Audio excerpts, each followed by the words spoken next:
তাড়াতাড়ি নেকলেস গুলো ফেল। হ্যাঁ, আমি বাইরে থেকে একটু পিচ্চাপটা করে এসেছি। হ্যাঁ ঠিক আছে। ঠিক আছে। কিরে কালো জাম, নেকলেস পরা তো শিখে গেছে নাকি রে? তো কি মারা, দেশ থেকে যখন এসেছি গার্লফ্রেন্ডের দিব্যি খেয়ে এসেছি যে আমি 1 বছরে কাজ শিখবো। আজ 9 মাস হতে যাচ্ছে নেকলেস ফেলানো শিখে গেছি, আর 3 মাসে মানে ঝালা শিখে যাবো। ব্যাস। আরে নেকলেস ঠিকঠাক করে ফেলাচ্ছ তো রে? নেকলেস ঠিকঠাক করে ফেলাতে মানে গুরুদেবের ভুল হলে আমি গুরুদেবকে ভুলগুলা ধরিয়ে দেই, আর তুমি আমাকে বলছো নেকলেস ফেলাতে পারিনি আমি?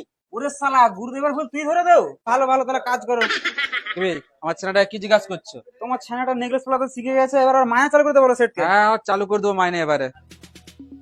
গুরুদেব, আমি মাইনে নেবো নি, আমাকে মানে ধুই দিয়ে দাও, লস কাটতে হবে। ঠিক আছে, তাই দেবো না। গুরুদেব, নেকলেস তো ফেলানো হয়ে গেছে, প্লাস্টার ঢেলে দেবো? ভালো করে দেখেছি তো? ভালো করে নেকলেসটা ফেলেছি তো? হ্যাঁ ভালো করে ফেলেছি, তোমাকে আর দেখতে হবে না। প্লাস্টার কি ঢেলে দেবো বলো? না, তুই আমাকে এবার দেখতে দে। মানে গুরুদেব, তোমার কি আমার প্রতি বিশ্বাস নেই? আবার আমি এবার চেক করতে কি অসুবিধা, দেখতে দে না। ল ল, মানে চেক করে ল।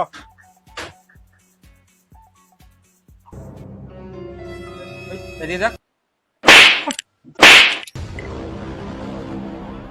তুমি আমাকে মারছো কেন আমি জানি, আমি ধুরি নিয়ে নেবো, আর তোমার কাছে কাজ করবে না বলে ওই জন্য না? দেখ দেখ দেখ দেখ। তাই মারা, এদিকে হাফছেন এদিকে ফুলছেন, এত মানে মিস্টেক করে ফেললাম আমি। আমি জানি তোর বড় বড় ডায়লগ হয়ে গেছে, বুঝছিস তো? তুই আর কিছুই পারবি না। তোর যে মেয়েটির সঙ্গে দিব্যি খেয়েছিস না, তাতে তোর কখনো বিয়ে হবে না। ছোকরাগিরি তোকে সারা জীবন করতে হবে। গুরুদেব, এটা আমার আমার ভুল হয়ে গেছে। তোর বোকাচ তো তুই সবসময় ভুল মানা।